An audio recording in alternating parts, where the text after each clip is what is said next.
The alien scout ship drifted in silence, its black hole barely visible against the stars. Inside, Lieutenant Karax of the Zalax Empire leaned forward, staring at the shimmering green planet on his view screen.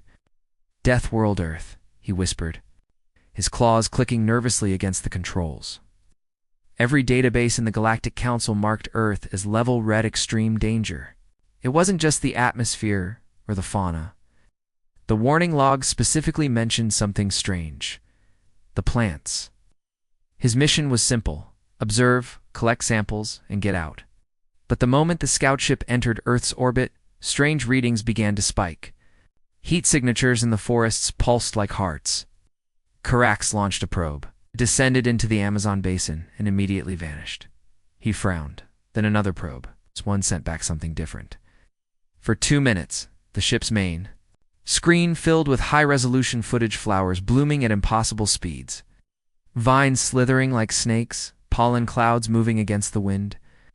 The footage ended with static and a single scream from the probe's AI. "They are watching." Moments later, his ship systems locked up. One by one, lights dimmed. Karax tried to engage the thrusters, but vines burst through the wall's veins. Growing in space, they wrapped around the engines, the walls, the control panels. He screamed. Then silence. Across the galaxy on the moon station Orbita Prime, Dr. Alira Hayes stood before a crowded tribunal. Her long brown hair was pulled tight behind her head, her lab coat stained with dried green sap. Behind her, holographic displays showed images of earth flowers, roses, orchids, strange glowing plants with no names, alongside battlefields and patients. Alira had once been a botanist, but the war changed her. Now she was something between a scientist and a criminal. "Your medicine," boomed a Zalax counselor, "is an abomination. It is not natural healing. It is biological manipulation." Alira did not flinch. "It saves lives." The counselor slammed a fist on the table. "It changes people. We've seen the footage. A soldier treated with your so-called flower serum broke a metal door in half." Lyra glanced toward the observation deck where dozens of species watched. "And would you rather he had died?" The council erupted in argument. Somewhere in the crowd, a child sneezed, and a petal drifted out of their nose. People backed away. 10 years ago, Earth had been isolated. The galactic community ignored humans until war broke out across the stars. The Zalax Empire's weapons decimated rebel colonies. Millions died. The rebels were losing until they found Earth, or rather, until Alira gave them something Earth never meant to share: flower-based medicine that did what no alien drug could do. It didn't just heal. It made the body adapt, rebuilt lungs, grew new nerves, and in rare cases, made people stronger. But it came with side effects. Once the body tasted Earth's flora, it never forgot. Back in her quarters, Alira stood. In front of a small greenhouse. Inside it, sealed behind thick glass, bloomed a single flower. Its petals were silver blue, glowing softly.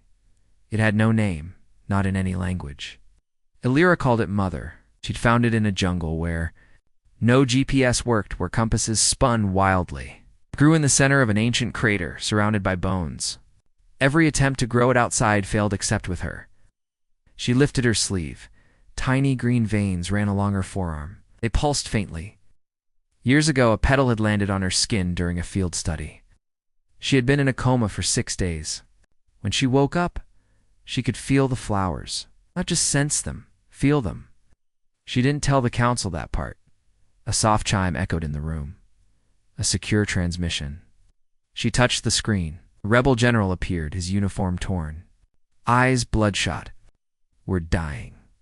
Council gas strike. We have wounded Burns.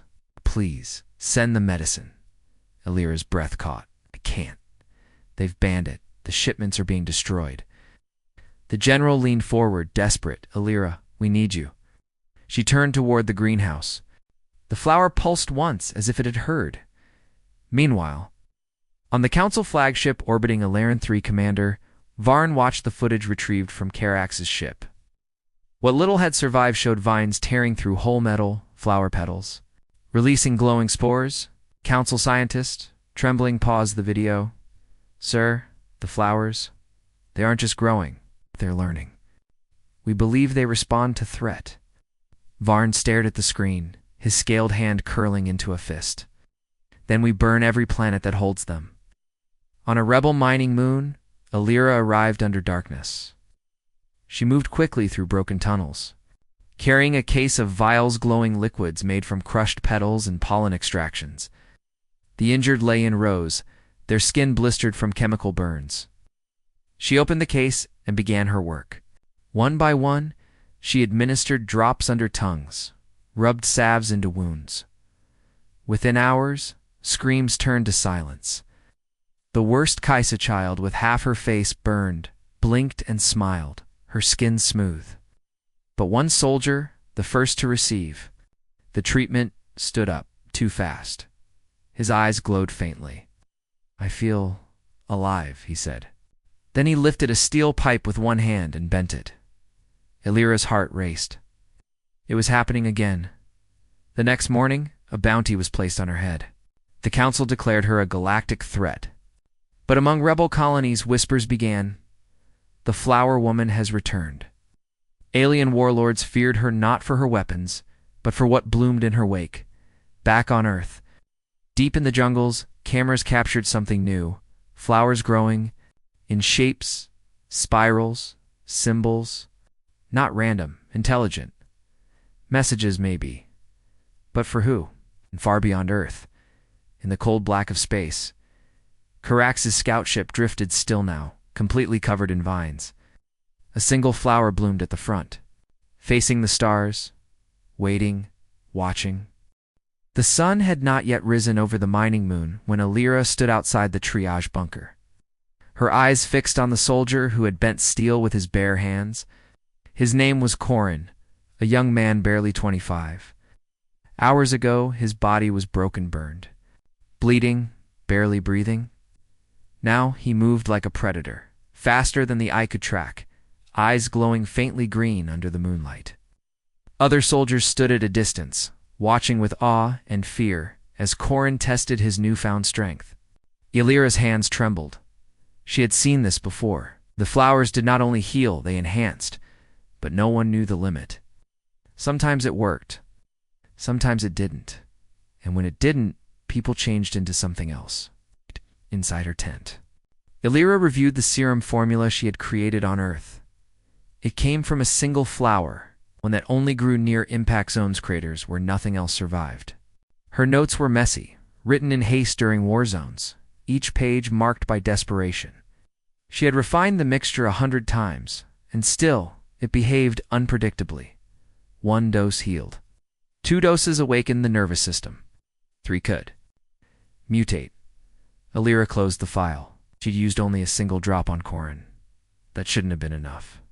The flower must be evolving on its own. That night, Illyra couldn't sleep. She lay on a cot beside her greenhouse pod. Inside, her most precious samples glowed in the dark petals, pulsing like tiny hearts. The flowers were calm for now, but they reacted to emotion. They felt her fear.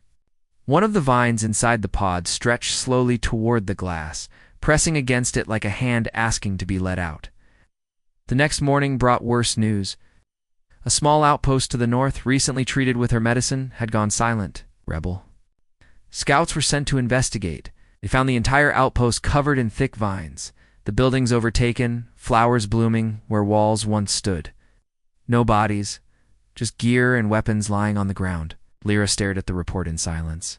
They didn't die, she whispered. They were absorbed. The rebels around her looked horrified. What are you saying? Asked one. Illyra hesitated. The flowers are not just healing or spreading. They're forming a network. One of the scouts leaned in, like a hive mind. Illyra nodded slowly. Or like roots underground, reaching for each other. She remembered her dreams' vivid images of vines wrapping around stars, of flowers blooming in empty space. She'd assumed they were nightmares. But what if they were messages? What if the flowers were trying to communicate? As panic spread through the rebel camp, a transmission came, through urgent, encrypted. A woman's face appeared on the holoscreen. Admiral Daya, leader of the Council's Biodefense Division. Her voice was cold, surgical. Illyra Hayes, you are hereby ordered to cease all use of Deathworld flora. Your actions have triggered multiple containment breaches. If you do not surrender your research, we will consider this an act of planetary aggression. Illyra stared at the transmission. You're afraid? She said quietly. You should be, but not of me. Des' face twisted. You do not understand what you are dealing with. Those plants are not native. They are weapons left behind by a species far older than yours. We've seen these patterns before. On dead worlds, buried beneath ruins. They do not stop. They consume. Illyra ended the call. Later that day, Corin asked to speak with her privately. He looked calm, too. Calm, I can feel them, he said. In the soil, in the wind, in my blood. Illyra studied him closely. Do you feel pain? Corin shook his head. No, I feel connected, like I could hear the heartbeat of the planet. I don't want it to stop. That scared her more than anything. At night, Illyra stood outside the camp. The wind blew softly. Petals drifted in the air even though there were no flowers nearby. The ground felt warm. Then she heard a whisper, faint and distant, coming from nowhere and everywhere. Come back. Her heart skipped. It wasn't her imagination. It was the flower, the mother. Calling her home, she turned toward the stars. Earth was far, far away, but the bond between them was still alive. And it was growing. Back in the Council's inner chambers, Admiral Dea met with the highest-ranking officials. It's spreading, she told them. If we don't act, it will take entire worlds. A hologram lit up, showing a cluster of planets where reports of spontaneous plant growth had emerged, all with links to Illyra's medicine. This isn't medicine, Dea hissed. It's invasion, the Council debated. Some wanted war, others feared escalation. An elder whispered, we should have never touched Earth. Back on the mining moon, Illyra made a choice. She gathered her samples and packed her equipment.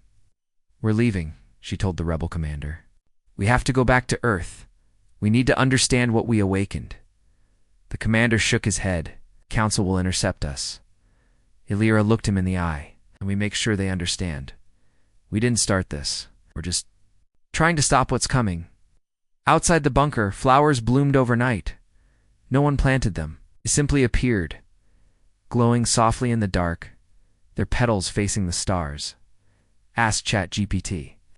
The rebel ship cut through the black void, silent and fast, carrying Illyra, Corin, and a skeleton crew toward Earth. The mining moon shrank behind them, wrapped in a strange green mist, as though the plants themselves were saying goodbye. Illyra stood by the viewport, staring at the stars, her thoughts spinning like the engines under her feet. She had studied flowers her entire life. She had loved them, trusted them. But now, they were moving too fast, adapting too quickly, showing patterns beyond biology. It wasn't just evolution, it was intelligence. Corin sat across the room, his body tense, his eyes still glowing faintly green. I hear them even here, he whispered. Illyra turned. Hear what? The roots, the breathing, the voices. It was calm, too calm. They're everywhere, not just Earth. They're in the dust of comets and asteroid craters. In deep space, waiting. Illyra frowned. That's not possible. It's not about possibility anymore, he said. It's about memory. The flowers remember. Illyra backed away slowly. She could feel it too, the tug inside her veins, the tiny vines under her skin responding to something far away. Was it Earth or something deeper? The ship's alarm buzzed. Ah! Incoming transmission, the pilot shouted. A council ship had intercepted them. It hovered in the dark ahead, massive black weapons online. A face appeared on the main screen. Admiral Dea Illyra Hayes. You are hereby ordered to dock immediately. Surrender your vessel and all biomaterials on board. Illyra stepped forward. We are going home. You are carrying a biological threat, Dea snapped. You are carrying infection. Illyra shook her head. You don't understand. It's not an infection. It's communication. Aya's eyes narrowed. Then let's make sure no one else hears it. The screen went black. A missile launched. Time slowed.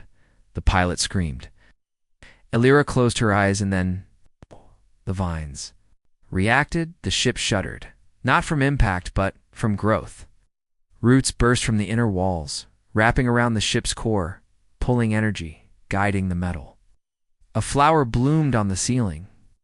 The missile never touched them. Instead, it was swallowed midair by a sudden wall of vines that grew from the ship's rear thrusters, forming a twisting shield of green and gold. "What is happening?" the pilot shouted. Lear was frozen. She hadn't told the crew.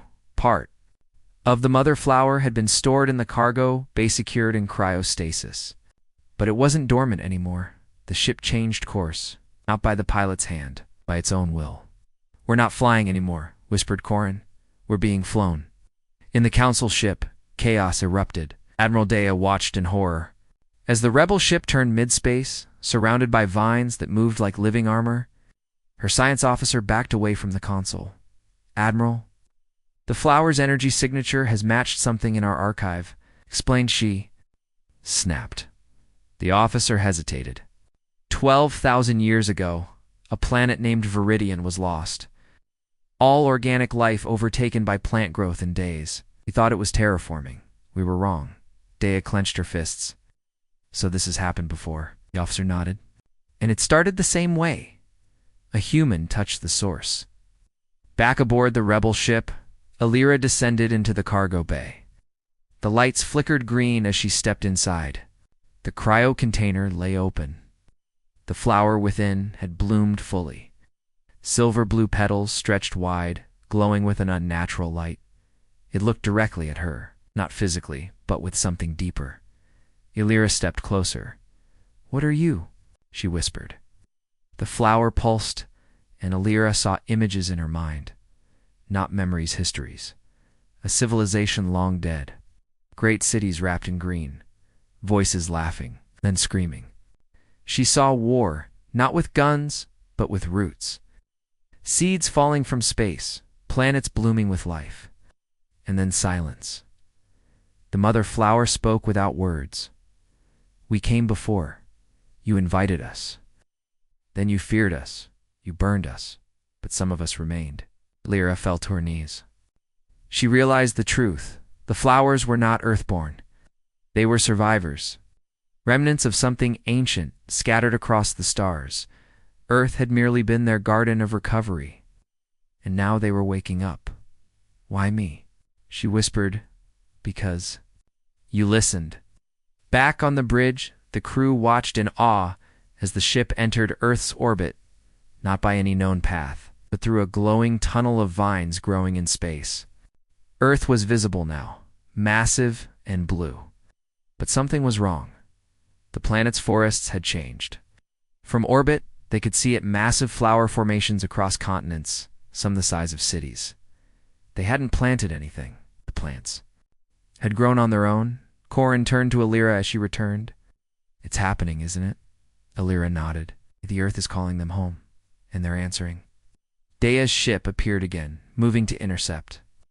But this time, Elira stepped forward. "Open a wideband transmission," she ordered. The pilot hesitated, then obeyed. The screen lit up.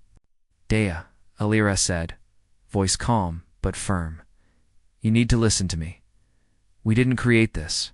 We uncovered it.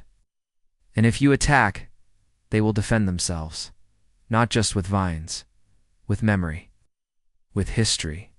They remember what was done before." Stared, unsure. "You expect me to trust a plant?" Lyra smiled sadly. "Okay, no, I expect you to fear it." Then the vines stretched from orbit down into Earth's atmosphere, touching oceans, deserts, and mountains. Across the planet, the flowers bloomed in unison. The galaxy had feared Earth's flowers, but they hadn't seen the real secret yet. Not until now. It's not until the flowers began to move. The rebel ship descended through Earth's atmosphere, wrapped in living vines that shielded it from heat and sensors alike. Forests far below rippled with movement, as if welcoming something ancient home. The petals of unknown flowers opened toward the sky, humming softly in a language that no human ear could understand, but every living creature somehow felt. The wind shifted. Animals paused. The planet seemed to breathe. Inside the ship, Elira stood at the forward deck watching. Her homeworld change. She hadn't seen Earth in 6 years, not since she was exiled for her experiments. But this wasn't the same Earth. The trees had grown taller, the colors brighter, the air denser. The jungle had returned not just in wild spaces, but in cities, across ruins, even near deserts. Where human hands had once burned nature down, the flowers had quietly crept back. Rebuilding the world without asking permission, Corin walked up beside her. He had changed even more. His eyes were no longer just glowing. They swirled with golden pollen like a storm trapped in a bottle. His skin shimmered faintly green under the ship's light, and vines gently wrapped around his wrists like a living bracelet. He didn't look sick. He didn't look unstable. He looked chosen. "They've been waiting," Corin said softly.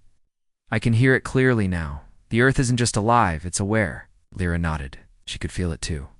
The vines inside her arm tingled, pulsing in rhythm with the forest far below. She wasn't controlling it. She was part of it now, deep in her chest. The mother flower bonded to her through blood. Time began to wake fully. The ship landed in a clearing once known as the Amazon. Now, it was something else. A city of plants. Tall stems formed bridges between ancient trees. Flowers bloomed with architecture, petals unfolding like domes, vines weaving into towers. The air glowed. Strange birds flew silently between glowing canopies, no signs of human life. Only green dot. A figure stepped out of the trees. It was human at least. It used to be. A woman, tall and graceful, her hair made of flowing moss, her limbs wrapped in bark and blossoms. Her voice echoed like wind through leaves. "Welcome, Elira Hayes. We've been watching you." Elira froze. "Who are you?" The woman stepped forward. "I am what remains of Viridian, planet long gone. I was its last guardian. When my world fell to fire, I scattered our seeds across the galaxy. You found one, you carried it with care. Now I awaken, through you." Lyra's heart pounded. "The flowers, they're not just plants." "No," the woman said. "They are memory. They are survival. They are warning." Corin looked between them. Warning of what? The forest darkened. The air shifted. The plants grew quiet. "Of what's coming," the woman whispered. "The same force that burned. Viridian. The same force that feared growth, feared harmony, feared connection. Your galactic council," Lyra clenched her fists. "The council says you're a threat." The woman turned, eyes glowing like the moon. "And what do you say, Elira?" Elira looked around. The jungle was alive, but not violent. It healed. It rebuilt. It remembered. I'd say they're wrong. Above them, the sky roared. Council ships broke through orbit, dropping like knives. Toward Earth. Admiral Dea led the assault, her voice booming across all frequencies. "This is your final warning. Surrender the biospecimen. Burn the root, or we will erase your planet." Elira turned toward the sky. She never understood. You can't burn a root if it's already inside you. The ground shook. All across the jungle, flowers lifted their faces. A low sound spread like humming mixed with thunder. Then came the transformation. The trees bent, forming shields. The vines leaped into the air, wrapping around ships like whips. Massive flowers opened and released clouds of glowing pollen that shorted out electronics, melted armor, dissolved fuel, no fire, no bullets, just nature, retaking control. Corin raised his hands. The vines responded instantly, forming spears and walls. "I can feel every root," he whispered. "They're asking, defend or destroy." Elira placed her hand on his. "Defend, only defend." In orbit, Dea's flagship shook violently. Her crew panicked. "We're losing control of the lower fleet," someone shouted. 3 cruisers just vanished under ground cover. Dea clenched her jaw. "Fire the core disruptor. Level the Amazon." Her command was never executed, because just then, a flower bloomed inside her control room. It grew from the floor itself, no seed, no soil, just appeared. Its petals shimmered, and Dea couldn't move. She couldn't breathe. Images flooded her mind, planets lost, children burning, forests crying out in silence. The flowers spoke into her thoughts. You were warned. You did not listen. Back on Earth, Illyra stood among a ring of glowing trees. The guardian of Viridian stood beside her, arms outstretched. We can fight them, she said, but only for so long. Their fear is too great. They will keep coming. Illyra's eyes burned. Then we need to show them something stronger than fear. We show them truth. The guardian nodded. Then you must walk deeper into the root. Illyra turned. What does that mean? The vines opened a path, a tunnel underground, glowing with green light. At its end, something pulsed. A seed the size of a mountain. It had slept for centuries. It had grown inside Earth unnoticed. It was not from here. And now it was awake. Lyra stepped forward. This is the real power. No, the guardian said behind her. This is just the beginning. And as Earth bloomed into its true form, as the stars watched in silence, as ships fell and fear rose, the galaxy realized the truth. The flowers they feared weren't the threat. The medicine was never the danger. The danger was what happens when Earth itself decides to fight back. The tunnel beneath the forest pulsed with living light, as if the Earth had veins glowing with bioluminescent blood. Lyra stepped carefully, each footfall softened by moss that moved under her boots, adjusting to her steps. The deeper she walked, the louder the hum became, not from machines, but from the roots themselves, singing in frequencies she felt more than heard. The air was thick, not just with oxygen, but with presence, something ancient, something watching. The seed at the heart of it all was near, and it was awake. Corin followed silently behind, his body still wrapped in vines that now responded to his thoughts like extensions of his will. He wasn't speaking anymore. He didn't need to. The connection between him and the forest was full now, complete. Illyra wasn't sure where Corin ended and the network began. But strangely, he didn't seem lost. He seemed whole. When they reached the chamber, the walls opened like a blooming flower, revealing the seed. It was massive, floating above the ground, spinning slowly, its surface a mix of bark, crystal, and light. Petals the size of buildings slowly opened and closed with each pulse. It wasn't just a plant. It was a brain, a memory core, a weapon, and a tomb. The guardian of Viridian appeared again, stepping from the roots like she was grown from them. This is the last core of our people, she said softly. Before Viridian fell, we sent it to the place we believed life could start again. Earth. Illyra looked up in awe. Why Earth? Because your world survives everything. The guardian whispered, fire, ice, disease, even you. Illyra stepped forward. And what do you want from me? The seed's voice echoed in her mind, deeper than thought, older than language. We need a decision. Share us, or bury us. Illyra's breath caught. Share you with who? The galaxy. The ones who fear. The ones who burn. If they feel what you feel, they will stop you want to. Show them the memory. The seed pulsed. Illyra turned back to Corin. If they see the truth, they might change. Corin nodded slowly. Or they'll kill everything faster.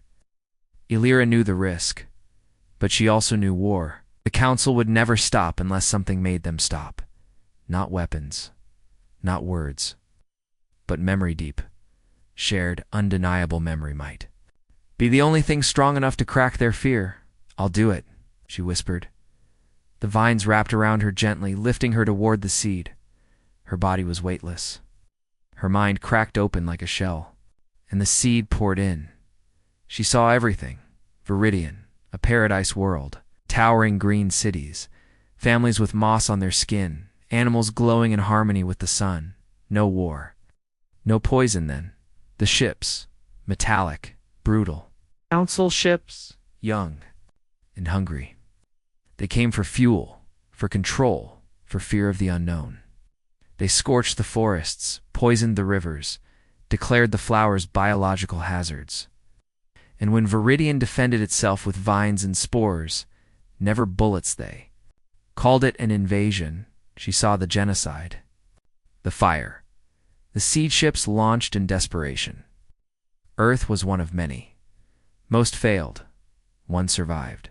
The seed pulled back. Alira was crying. Not from sadness, but from understanding. You weren't the danger, she whispered. You were the warning.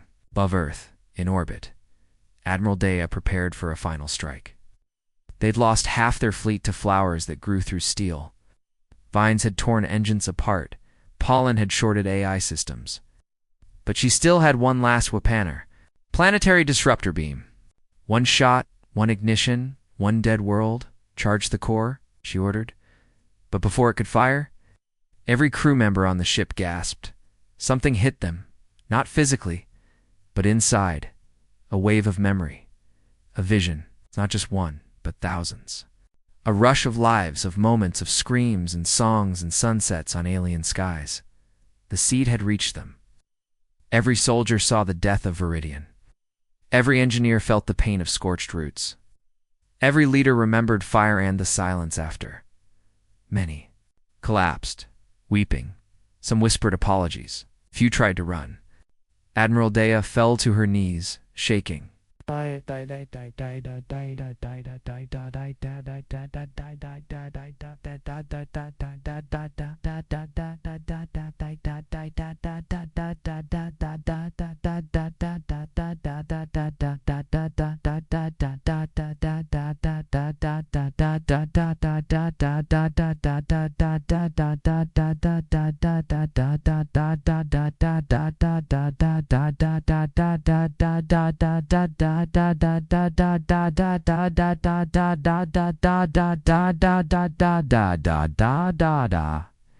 Wide. Wide-ad. Why-da-da-da. Why-da-da-da. Why-da-da-da-da-da.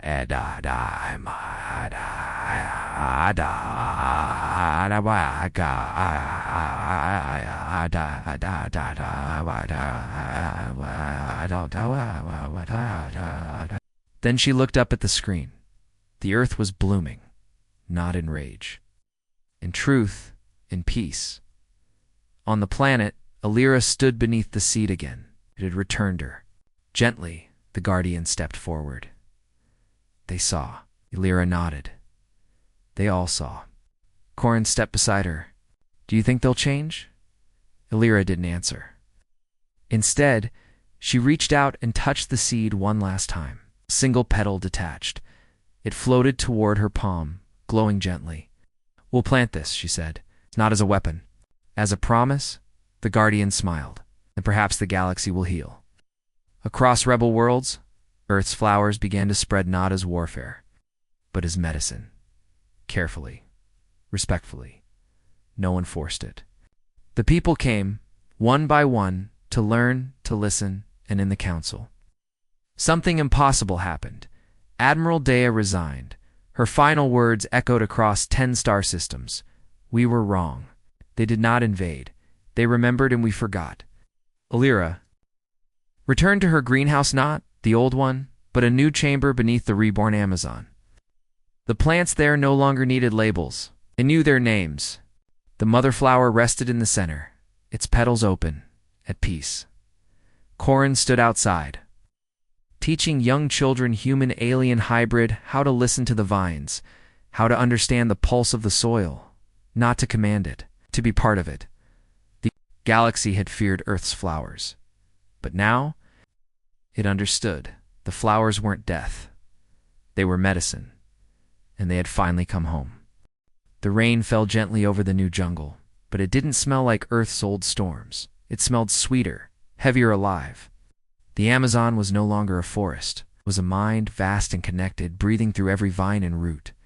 Birds no longer chirped at random. They sang in harmony, their tones tuned to the rhythm of the flowers. Somewhere deep beneath the foliage, the seed pulsed in silence, watching, listening, waiting. Alira stood under a canopy woven by nature and memory. surrounded by diplomats, scientists, and cautious representatives of alien empires. Not long ago, these same species had banned all Earth exports. They'd feared human biology. They stood on Earth's soil, escorted by walking vines that held umbrellas above their heads and handed them cups of nectar that healed minor ailments. In seconds, one diplomat, a blue-skinned Canary from the Celsian Alliance, trembled as he held the cup. "You're telling me this came from a flower that used to grow in battlefields?" Illyra nodded. "Yes, a Deathworld flower. But it's not about where it grew. It's about what it learned." His hand shook, and it wants to share that. "No," Illyra corrected gently. "It wants to be understood." In the background, Corin was teaching alien children how to communicate with the roots. The kids placed their bare hands into soil rich with bioluminescent spores, laughing as tiny tendrils coiled around their fingers, reading emotions, not harming. The guardian of Viridian stood nearby, watching in silence. She had grown quieter over the days, her body becoming more plant than person. Her role as protector was almost done. But not everyone was ready for peace. Orbiting Earth, deep within the shadows of its far moon, remnants of the Council's war faction had gathered. Rogue generals, bitter commanders, corporate lords who had lost their influence since Illyra revealed the truth. They met in secret, planning a final strike not with ships, but with spores of their own. Artificial ones, manufactured to mimic Earth's floral scent, but designed to overwrite, to infect, to corrupt. The leader of this rogue faction, General Malkin, watched the Earth from a black command center. "They think they've won," he snarled. "But if the plants can rewrite DNA, so can we. We'll give them their own cure, laced with rot." His plan was brutal. Drop engineered pollen into the Earth's atmosphere. Let it spread like real flowers, then detonate a coded signal that would trigger mass genetic failure. Not just in plants, but in all who had bonded with them, including Corin, including Illyra. Back on Earth, Illyra was in the sanctuary chamber. When she felt the change, the vines trembled. The roots shifted. Flowers that usually hummed gently now drooped. It was like a shiver across the entire ecosystem. She placed her hand on the ground. The pulse was wrong. Weak. Offbeat. Then the guardian arrived. "They've poisoned the sky," she said, voice heavy. "It's synthetic. A lie in the wind." Corin rushed in, holding his chest. His skin glowed erratically, vines around his wrists twitching. "I feel it too. Something is wrong in the network. It's hurting us." Illyra's mind raced. Can the seed fight it? The guardian closed her eyes. "It will try, but it is memory and growth. Not war, if you want to stop them. Must go to the source." Illyra didn't hesitate. Within hours, a small ship was launched, grown from Earth's vines and reinforced with Viridian bark. It needed no fuel.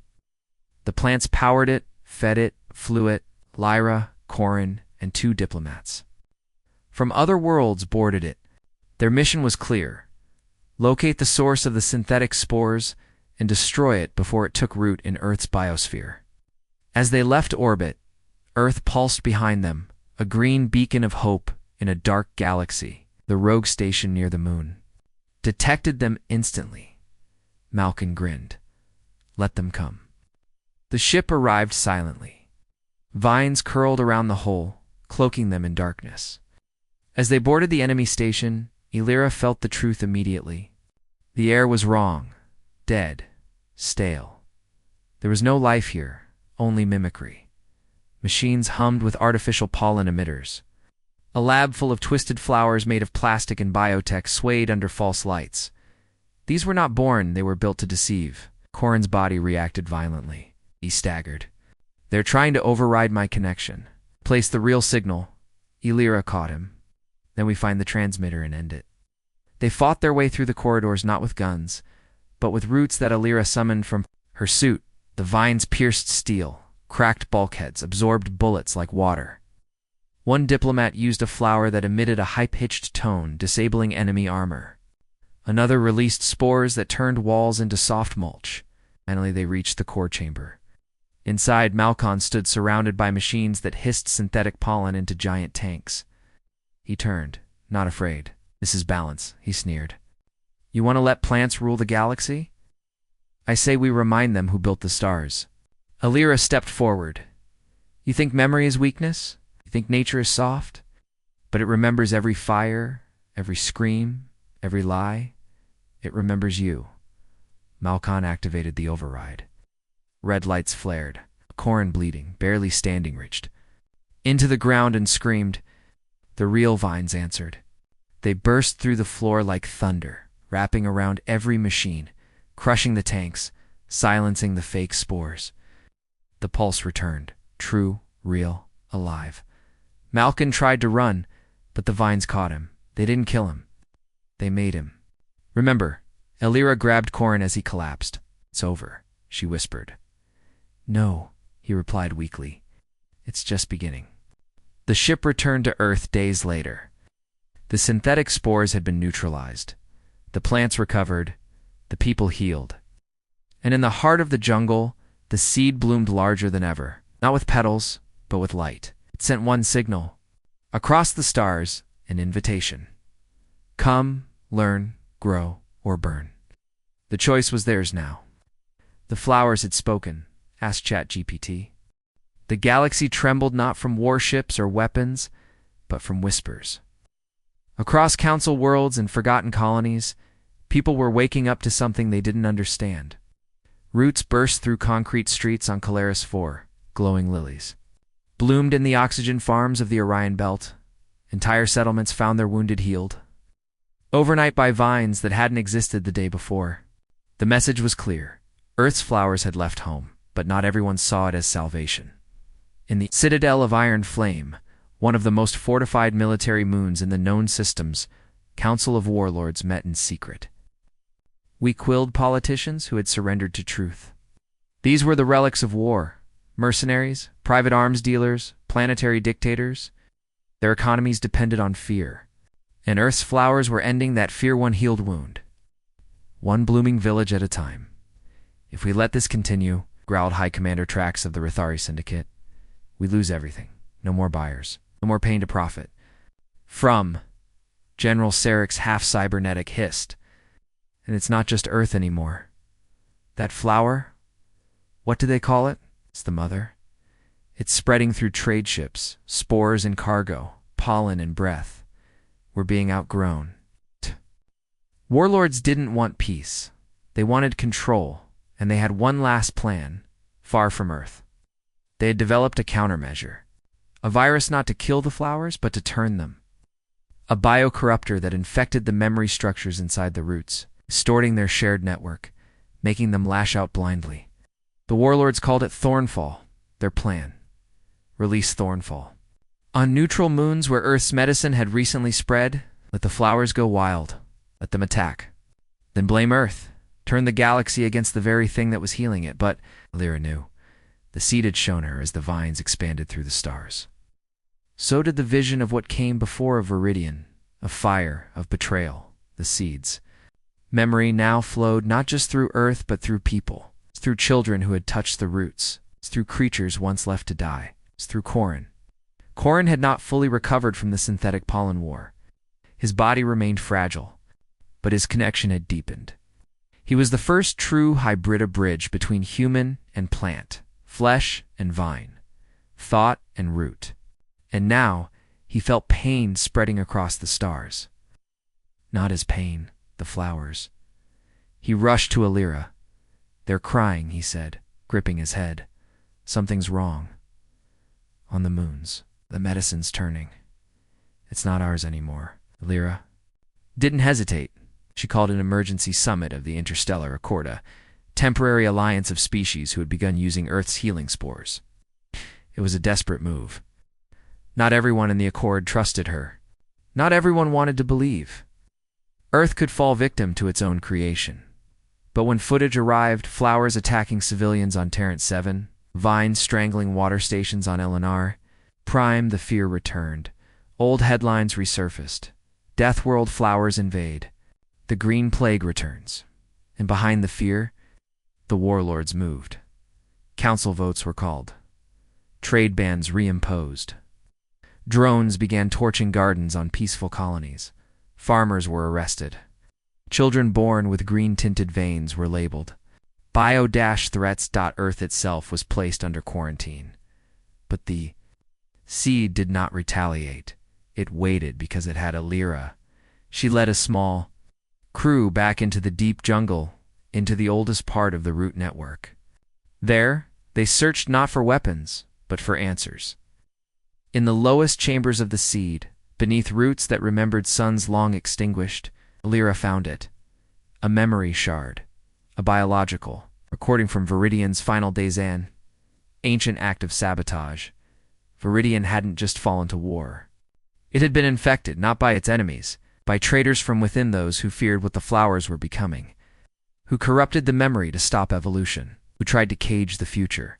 The same pattern as Thornfall, the seed had survived. At once, it could survive again.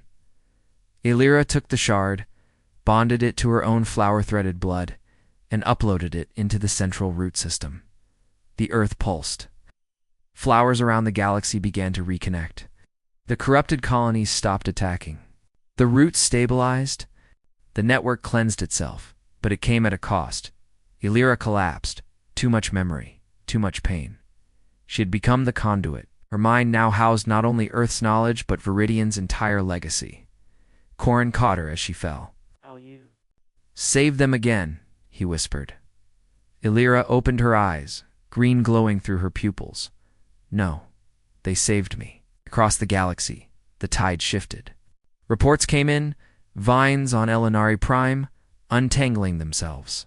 Children born with flower traits curing disease with a touch. It's the jungle on Calaris for singing again, and at the Citadel of Iron Flame, the warlords panicked. Thornfall had failed. The seed had adapted. Worse, it had traced the corruption back to them. A single vine burst through the command chamber wall. Then another. Then a flower bloomed on the general's chest, whispering the words that would echo through every system. "We remember." By morning, the Citadel was gone. Not burned, overgrown. The warlords became soil. And in every corner of space, new seeds fell silent, golden, full of history. Not to conquer, but to restore. The galaxy had made its choice. The flowers were no longer feared. They were followed. The ceremony took place under the canopy of the reborn Amazon, now called by a new name in every known language, the Root Nexus. A living city grown from vines, petals, and ancient memory. There were no guards, no banners, no weapons, no flowers. Glowing like lanterns, and a silent breeze that carried the scent of life itself. Creatures from 100 worlds stood side by side, once enemies, brothers under the same pulse of the soil. In the center of it all stood Lyra. Dressed not in armor, but in a gown of woven moss and bioluminescent silk gifted by the seed. She no longer looked fully human. Her eyes shimmered with pollen-colored light, and her veins pulsed with soft green beneath her skin. She was no longer just a Lyra Hayes, she was the voice of memory. Beside her stood Corin, taller now, stronger, his body a balance of man and nature. His breath came not only from lungs, but from photosynthesis as well. He had survived death. He had survived Thornfall. And now, he would help carry the future. The seed hovered behind them, no longer hidden beneath the jungle but lifted above. Its petals the size of starships open to the sky, its core singing in silent harmony with the entire planet. This was not a coronation. It was an invitation. Lyra stepped forward, her voice calm and clear. Today, we share not just what Earth remembers, but what Earth forgives. 100 envoys stepped forward, leaders, scholars, warriors, each carrying a piece of soil. From their world, one by one, they laid it into the circle surrounding the seed. It wasn't symbolic. The seed felt each offering. And from the soil, new roots began to grow, a new network, a galactic root system, no longer bound to Earth, as the final handful of soil was laid down. The seed released a wave of golden spores into the sky, not harmful, not addictive, just messages, carried on solar winds, across jump lanes. Through dark matter, currents each spore contained memory, truth, healing. The spores reached mining worlds and pleasure planets. They drifted into black markets and refugee ships. They touched soldiers on front lines and children in glass hospitals, and where they landed, flowers bloomed. People didn't just see visions this time, they felt them.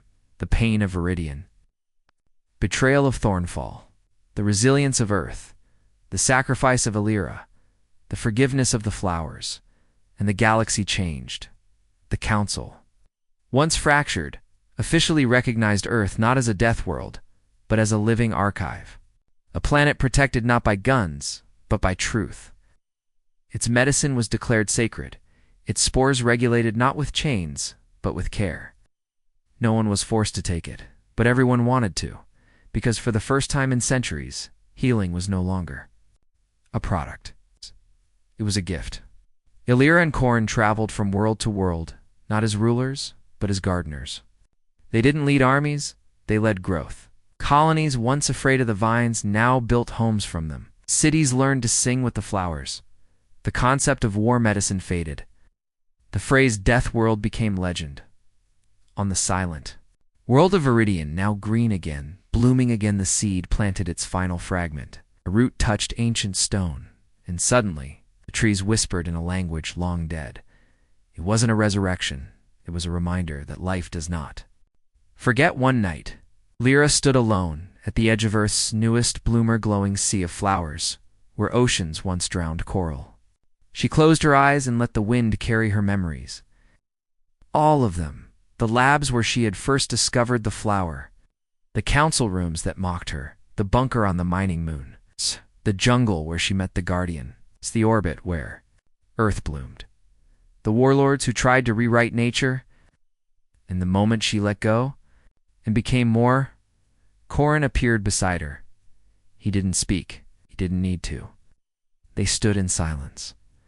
The stars above sparkled gently. Then they dimmed, not in fear, but in awe.